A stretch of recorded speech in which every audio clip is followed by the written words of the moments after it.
Oikein hyvää huomenta teille arvoisat tiedotusvälineiden edustajat ja tervetuloa tänne Lestijärven kunnan talolle Lestijärven kunnan järjestämään tiedotustilaisuuteen tänään perjantaina 1.4.2016. Arvoisat Lestijärven kunnan asukkaat, kesäasukkaat, naapurikunnat sekä yhteistyökumppanit. Tänä aamuna perjantaina 1.4.2016 saapui Lestijärven kuntaan valtioneuvoston kansliasta seuraavanlainen sähköposti.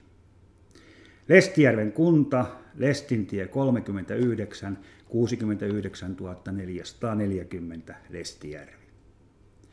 Lestijärven kunnanvaltuusto ja kunnanhallitus. Valtioneuvosto on päättänyt tänään 1.4.2016 aamuyöstä pitämässään istunnossa käynnistää pikaisesti uudelleen viime vaalikaudella kesken jääneen kuntarakenneuudistuksen. Tämän uuden päätöksen mukaan Suomeen perustetaan maakuntien kokoisia kuntia. Aikataulu työlle on tiukka. Selvitystyö tulee olla tehtynä 31.7.2016 mennessä ja kuntien päätökset 30.9.2016. Uudet kunnat aloittavat työnsä niinkin pikaisesti kuin jo 1.1.2017. Keski-Pohjanmaan osalta valtioneuvosto on päättänyt, että maakuntaan muodostetaan Lestijärvi-niminen kunta. Tälle päätökselle on yhtenä perusteena se, että Lestijärvi on Keski-Pohjanmaan maakuntajärvi ja sitä kautta alue tunnetaan valtakunnallisesti erittäin hyvin koko Suomessa. Lisäksi valtioneuvosto päätti, että Lestijärven kunta ottaa välittömästi vetovastuun uuden maakunnan kokoisen kunnan muodostamiseksi. Lisäksi Lestijärven kunnan tulee antaa ensimmäinen väliraportti työn etenemisestä 31.5.2016 mennessä.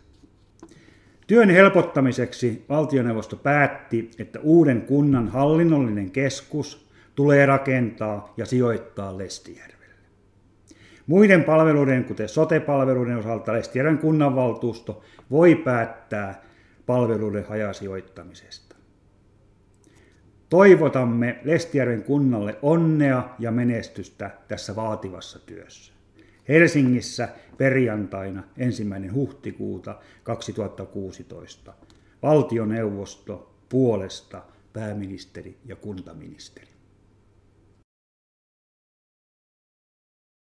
Ensiajatukset tämän valtioneuvoston lähettämän sähköpostin perusteella on seuraavanlaiset, mitkä on muodostunut tämän runsaan tunnin aikana tässä, kun tätä on käsitelty täällä meillä kunnan viranhaltijoiden keskuudessa.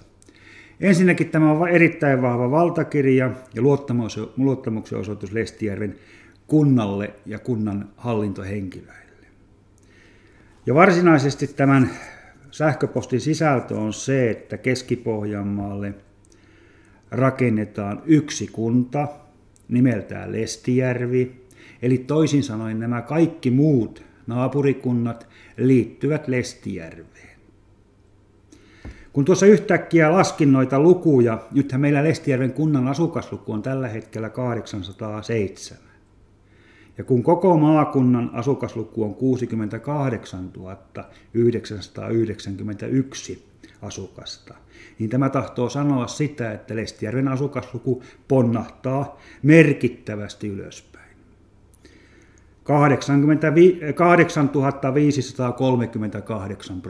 8538% kasvaa Lestijärven kunnan asukasluku.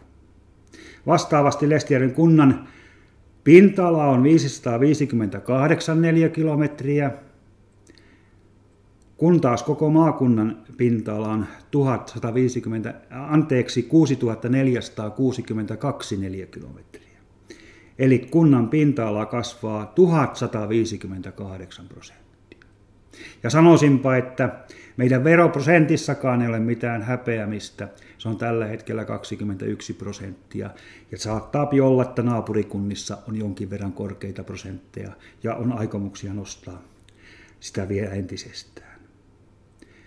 No miten tästä sitten eteenpäin?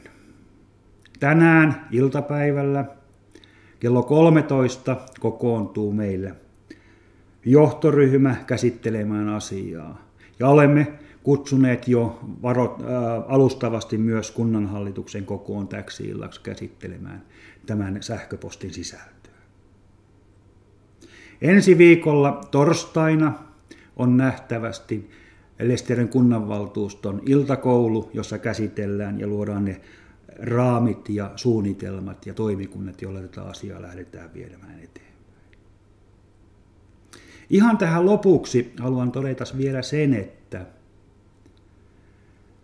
mehän ollaan Lestijärvellä aina sanottu ja hyvin pitkään sitä, että me emme vastusta kuntaliitoksia, kun vain uuden kunnan nimi on Lestijärvi. Ja täytyy kyllä suurella mielihyvällä todeta, että tämä meidän viesti on tällä hetkellä otettu erittäin hyvin valtioneuvostossa vastaan ja meille tarjotaan tällaista mahdollisuutta. Omalta kohdaltani haluan todeta tähän loppuun sen, että olen ollut Lestijärven kunnanjohtajana nyt hiukan yli 4 vuotta ja ajatukseni on ollut koko ajan, että olen täällä, tykkään olla tällaisessa ympäristössä, missä on avoin, hyvä työilmapiiri ja periaatteessa sopivan kokoinen yhteisö, että en ole koskaan ajatellut, että lähtisin vetämään mitään isoa kuntaa. Mutta täytyy nyt sanoa, että joudun harkitsemaan asiaa, koska valtioneuvosto on näin edellyttämässä. Kiitoksia.